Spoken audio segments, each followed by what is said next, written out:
Kujitoa kwenye umaskini sio ndoto, ni safari inayohitaji maamuzi magumu, nidhamu ya pesa na tabia sahihi kila siku. Hatua ya kwanza ya kujitoa kwenye umaskini inategemea maamuzi yako. Leo nitakufundisha hatua 6 ambazo zitakuongoza na kukutoa kwenye hali ya umaskini na kukusaidia kufika kwenye uhuru wa kifedha. Kwa kuanza na hadithi fupi ya kijana mmoja aliyejiingiza kwenye mikopo bila malengo na kujikuta akitumia kila mshahara kulipa madeni na kusahau kuweka akiba, na hali hii ilimfanya apitie wakati mgumu kwenye maisha yake. Pamoja na hayo yote, baada ya kufuata hatua za kujitoa kwenye umaskini, maisha yake yalianza kubadilika. Hatua ya kwanza ni kuandika mapato na matumizi. Hii ni hatua ya msingi ambayo itakusaidia kujua pesa yako inayoingia, kiasi gani unapata, kinatoka wapi na kinaenda wapi. Ukijua pesa unayoingiza na jinsi unavyoitumia, utaweza kudhibiti matumizi yasiyokuwa na ulazima na kutumia pesa yako kwa mpangilio mzuri na sahihi.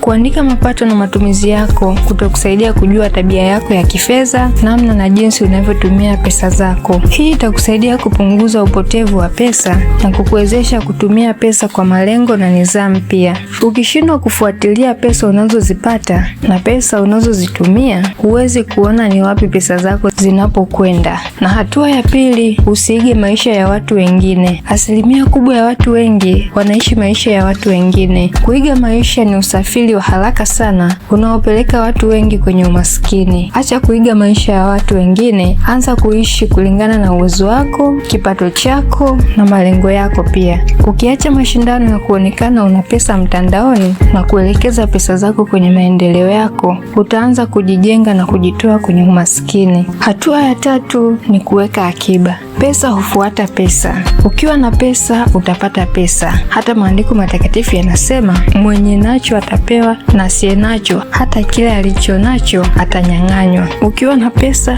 utapata pesa, na usipokuwa na pesa huwezi kupata pesa. Akiba itakusaidia kukabiliana na matatizo ya ghafla bila kuingia kwenye madeni yasiyokuwa na ulazima. Unapoweka akiba, unajenga nidhamu ya fedha itakayokusaidia kuwa na mpangilio mzuri wa matumizi ya pesa. Hatua ya 4, jifunze kila siku ujuzi wenye thamani. Ujuzi unakuwezesha kuanzisha chanzo chako cha mapato badala ya kutegemea mshahara peke yake. Kadri ujuzi wako unavyoongezeka, ndivyo thamani yako inavyopanda na kipato chako kinavyozidi kuongezeka. Ujuzi mzuri utakufungulia fursa mpya za biashara, mafanikio na maisha ambazo huwezi kuzipata ukiwa huna maarifa. Hatua ya 5, anza kuwekeza. Hii ni hatua ya kugeuza pesa kuwa mali. Kuweka akiba peke yake hakuwezi kukuondoa kwenye hali ya umaskini kama hutawekeza.